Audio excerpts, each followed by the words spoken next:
At this point in the dynasty season, you know if you're a contender or a pretender. And if you are rebuilding, now is the time to start selling players to go ahead and acquire draft capital for this year's upcoming rookie draft. There's all kinds of talent in this draft. Even though it's not as touted as the 2027 draft class, we're still looking at really good names like Cardinal Tate, Makai Lemon, Jeremiah Love, Jonah Coleman, Jordan Tyson, and some of these players might end up being mid to late round, first round selections in upcoming rookie drafts. So let's break down 5 players that rebuilders in dynasty leagues can sell right now for upcoming 2026 rookie draft picks. I would really start to encourage you guys to be going through your leagues. If you're a rebuilder, look for those teams, top 4 teams in your league right now. Start looking at their positional needs. Start looking at what aging players that you have that you can potentially sell. Might not be the exact players on today's list. And like I said, if you're a rebuilder, start doing the opposite. Go to teams that are in the bottom 4 in your league. Start looking at what veteran type players they have that can help you make an overall playoff push this year and get to the fantasy championship, and start selling away some of your upcoming draft capital as well. So let's start the video with Derrick Henry of the Baltimore Ravens, who I really think is like the perfect player. If you're a rebuilder, to go ahead and sell. If you're a contender, to go ahead and buy. But let's kind of look at it from a rebuilding perspective. He's in his 9th season in the year. He's age 31 overall, and ultimately, I feel like his value is kind of deflated right now, although he's been playing pretty good since week 6 of the season. He's had double-digit fantasy performances in every single game. Coming off of a really big performance in week 11 against a good Browns defense. Had a touchdown this past week, 103 yards on the ground. But like I said, if we went back to last year, you would not be able just to move a first rounder for Derrick Henry straight up based on his production last year. So right now, his value still feels a bit deflated, even with that name value at the end of the day. But he's an aging player at age 31 in his 9th season in the NFL. And he always kind of has this knock. He gets so much volume. At one day, the production is just not going to be there. The wheels are going to fall off. And I think some fantasy managers kind of feel like that has already happened this year. But we have to remember, obviously Lamar Jackson has missed some time, but since week 9 of the season, we've seen 3 double-digit performances in a row with Lamar Jackson at quarterback. But even the previous 2 games with no Lamar Jackson, Derrick Henry still had double-digit performances. And kind of your sell here, if you do have a tough time moving Derrick Henry straight up for a 2026 first-round selection, is that he's facing the Jets this week, so that's a great matchup. But he also faces the Bengals twice to wrap up the season in weeks 13 and 15. I think the other aspect that could make it a tough sell is that outside of that, the schedule's pretty tough here. He faces the Steelers, the Patriots, and the Packers. But ultimately, he has shown up against some really good run defenses here. 14 fantasy points in week 6 against the Rams. He did have 10 fantasy points against the Lions in week 3. He's also had some bad performances against good run defenses. We see 9.3 or less fantasy points against the Texans, the Chiefs, and the Browns. But ultimately, I think that the Ravens are going to be really competitive to wrap up this season, as they are fighting every week to kind of, stay in the playoff hunt and get in the playoff picture and everything. So I think a lot of these games, matchup could go out the window. So try and use that if you guys have a tough time selling them. But I actually am in a dynasty league where I saw this exact scenario happen, where a contender sent out a 2026 mid to late round first round pick straight up for Derrick Henry to a rebuilder. And once again, this just makes sense for both sides involved. It's a win-win situation. So this is one of those trades that I actually think you guys can really easily get done. Whether you're a rebuilder or a contender, go ahead and make this move involving Derrick Henry and a 2026 rookie draft pick. All right, let's move along to another veteran player. That's Davante Adams, sitting at age 32, going into his 11th season. Once again, I think this makes a lot of sense for both sides involved, rebuilding and contending. And Adams has been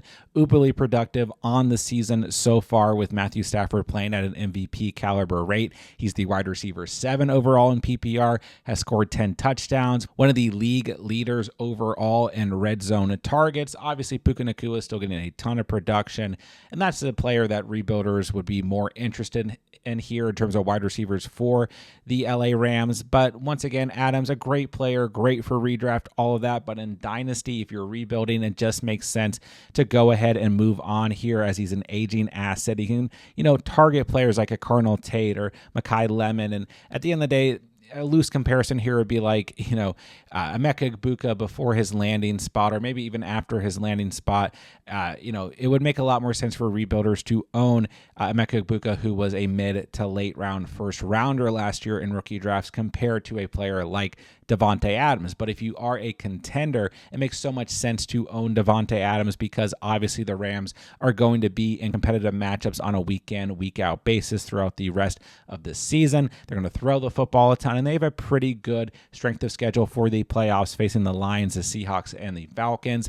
Seahawks is tough there, but the Lions at home, that Matthew Stafford, Jared Goff, whatever it is, rivalry, and it's just a weak secondary in terms of fantasy points allowed to wide receivers in the Lions. Then week 17, the Falcons secondary has been playing very poor as of late, so it's another great spot throughout the fantasy championship. And even against the Seahawks, once again, we're going to see competitive matchup. I mean, these two teams just faced each other this past week, very competitive, and Davante Adams scored in that game, even if it was his only catch. But once again, this just makes sense for both sides. I think this is an easy trade that could get done and not really get a lot of pushback here. So if you're a rebuilder, go ahead, send Davante Adams for a first rounder. If you're a contender, go ahead and do the exact opposite. Real quick before we get to the next player, if you guys are into Dynasty Fantasy Football content, go ahead and hit that subscribe button down below. We're trying to grow this channel to 1,000 subscribers and grow our Dynasty community as much as possible. So if you guys are enjoying today's content, getting any value of it whatsoever, we greatly appreciate it if you guys come and join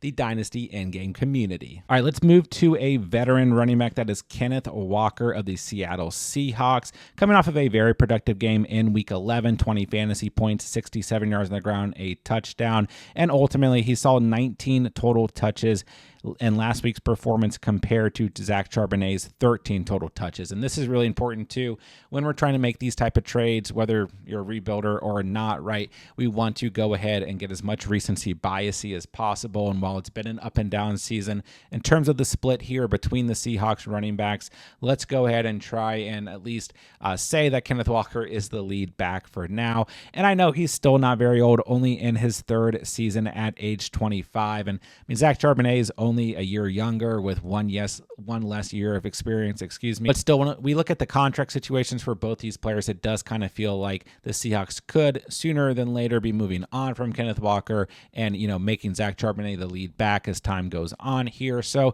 I think it makes a lot of sense for rebuilders to go ahead and sell Walker for a draft pick. I don't know that you would necessarily be able to land Jeremiah Love, because he could really shoot up overall in rookie drafts. But, if you could replace Walker with Love, that would be fantastic at the end of the day, right? And just go ahead and think of it in that regard. Think of like Travion Henderson in last year's rookie drafts. He wasn't really a player that moved up too far in rookie drafts, still a mid-round pick in most rookie drafts last year. And if you're a rebuilder right now, I think you would much rather have Henderson compared to Kenneth Walker. But I do think if you're a contender, we know that the Seahawks are going to be competitive on a week in, week out basis as the season starts to wrap up here. He's a player who can give you running back depth. He's a player who you can move into the flex and still get value out of him, even if it's not incredibly consistent. It is a bit of a tough playoff schedule here against the Colts, Rams, and Panthers. But at the end of the day, the Seahawks are going to be competitive on a week in, week out basis. And they do have some soft matchups against teams like the Titans and the Falcons coming in the next 3 weeks as well. So once again, this just makes sense for both sides. I don't think you get a ton of pushback here. If you need draft capital as a rebuilder, go ahead and sell Kenneth Walker. If you're a contender, go ahead and move that first rounder for a player like Kenneth Walker. Let's move along to Rico Dowdle of the Carolina Panthers, another veteran running back here, sitting at age 27 in his fifth season. And I don't really feel like I need to break down a lot here. Like Rico Dowdle, the name value has just grown so much. I don't really think he's a player that rebuilders would need moving forward necessarily. Once again, look at the loose comparisons we made with getting a rookie like Jeremiah Love. That would be fantastic. Or just getting a player who winds up in a situation similar to Travion Henderson, or even like a Quinshon Judkins. We look at, overall rookie drafts from last season. That makes so much more sense for rebuilders than a player like Rico Dowdle would. And still, like Rico Dowdle, he's not on a long-term contract with the Panthers, at least at the time we're recording this. Maybe that changes at the end of the season. And ultimately, he's still age 27. And he has just hit so much production overall in this offense that I don't think contenders are necessarily going to care. Obviously, seeing crazy high ceilings with Dowdle, 28 or more fantasy points in 3 games since he basically took over as the starter, and double digits in every game since he's been the starter except for week 8 against Buffalo. And he has a pretty favorable strength of schedule through the playoffs, getting the Saints, the Bucks, and the Seahawks. Saints, good matchup. Bucks, believe it or not, they're very poor against the running back position in terms of fantasy points allowed. And the Seahawks, it's a bit tough there, but ultimately, this is still a good enough strength of schedule that I think you could easily move Rico Dowdle as a rebuilder to a contender and not get a lot of pushback. Once again, I think this is a win-win situation for both sides here. I think it just makes perfect sense for contenders to want a player like Rico Dowdle and be willing to take the risk in the short term to go ahead and give up draft capital. So not a lot to break down here, but if you are a rebuilder holding on to Rico Dowdle, I think he is an easy sell for a 2026 mid to late round, first round selection. Then let's wrap it up with Xavier Worthy of the Kansas City Chiefs, who I think is probably the most controversial player on today's video, because I don't know if every contender would necessarily do this trade and give up a first rounder for Xavier Worthy, but I think that the potential is still there because you can't have kind of two pools of contenders. You can have contending teams that are just really focused on like the upcoming weeks and the playoff push and getting the championship, but you can also have rebuilders who are focused on that, but they're also kind of looking to the short-term future, like the next year, the next season, next 2 seasons. And I do think that some rebuilders out there are kind of on the sense here that they own Xavier Worthy. His value is just completely deflated because Rashee Rice is now the guy. He's taking all that volume. But I also think that there's a pool of people, really, whether you're rebuilding or contending, that are kind of looking at it like this could be Travis Kelce's last year in the league. He is still seeing a lot of volume in this offense this year with 66 targets and 50 catches, 631 receiving yards. And that volume is going to have to go somewhere in the next coming seasons. And, Xavier Worthy is only in his 2nd season in the league. So ultimately, he's in a spot where he should take over that volume and be the guy next to Rashee Rice. We know that this is a pass-heavy offense. Very creative offense. They obviously have a great quarterback that they're both tied to in Patrick Mahomes, who's still been very productive on the season, albeit a bit up and down. He's a quarterback 3 in fantasy. We know that he's going to give a lot of production out. And yeah, the offense can be, at times frustrating in terms of fantasy, but still, I think that there's enough here that if you own Xavier Worthy, maybe you have to do a package deal, maybe you don't, but he could be part of a deal for a mid to late round first selection in upcoming rookie drafts. But I do think if you can trade him straight up, that's great. Now, I am one of the people who's kind of in the pool that I do think that there's going to be more volume opened up if and when Travis Kelce does retire, obviously. But also, I still believe in the talent that is Xavier Worthy. I know it's been really frustrating on the season. The ceiling hasn't been incredibly high, but also don't forget he got hurt very, very early in the season in week 1. And still, he has given you 4 double-digit fantasy performances on the season. Once again, the upside's not incredibly high. He only has 1 receiving touchdown on the year.